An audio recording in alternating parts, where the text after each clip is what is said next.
Лимонның пайдасы мен зияны қандай? Суық түскенде лимон таптырмас өнім болып табылады. С дәрумені иммундық жүйені нығайта түседі.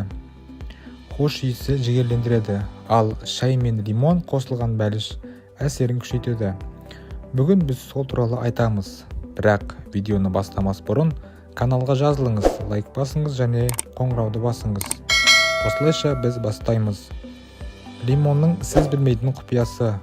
Лимонның емдік қасиеттері мен адам өміріне пайдасы орасан зор екендігін бірі білсе, бірі білмейді. Кейбір медицинадан мақұрым жандар шайға қосылатынымен қышқыл болатынынан ғана хабардар. Бүгін біз сіздерге осы сары жемістің қандай керемет пайдасы бар екендігін тілге тиек етпекпіз. Қышқыл әрі ерекше дәмі бар. Өсімдік маңайының барлығын тазартады. Сонымен қатар иммунитетті көтеріп, түрлі вирустарды жоюда өз пайдасын тигізеді. Лимон жемісі айналасын хош иіске бөлейді. Сондай-ақ депрессиядан шығуға көмектеседі. Мұны білетін мамандар элиталы мейрамханалардың маңайына осы бір өсімдіктің ағашын отырғызады. Келген қонақтар өздерін жайлы сезініп, қайтадан бас сұғуға ұмтылады. Бір жағынан бұл да пайдалы кәсіптің біріне тигізіп жатқан көмегі.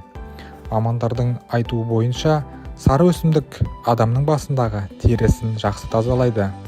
Бұдан бөлек теріге шыққан безеу, өзге де ауруларды жоюға көмектеседі.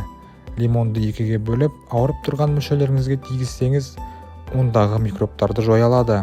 Сондай-ақ, тырнағыңызға дерт пайда болып тыныштық бермесе, лимон басып қойсаңыз көмегі тиері сөзсіз.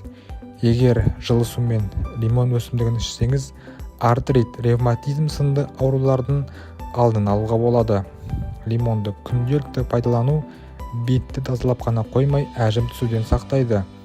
Лимонды 4 бөлікке бөліп, ыдысқа салып бөлмеге қойсаңыз, үйдегі ауаны тазалайды. Егер сізде астма, тұмау немесе аллергия сынды аурулар болса, мұрныңызбен иіскесеңіз, деміңізді ашып, біраз көмегін тигізеді.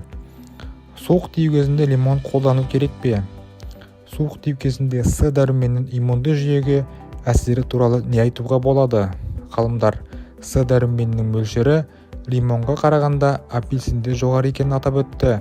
Сондай-ақ суық тию кезінде тиімді болу үшін күніне 1000 мг С дәрумені қажет, ал салмағы 80 грамм болатын бір лимонның құрамында бар жоғы 42-5 мг С дәрумені болады екен. Дәрігерлер қажетті мөлшерді алу үшін С дәрумені бар дәрілерді қолдануды ұсынады. Осылайша біздің кезекті шығарылымымыз аяқталды. Назар аударғандарыңыз үшін рахмет, достар. Өз ойларыңызды жазып кетіңіздер.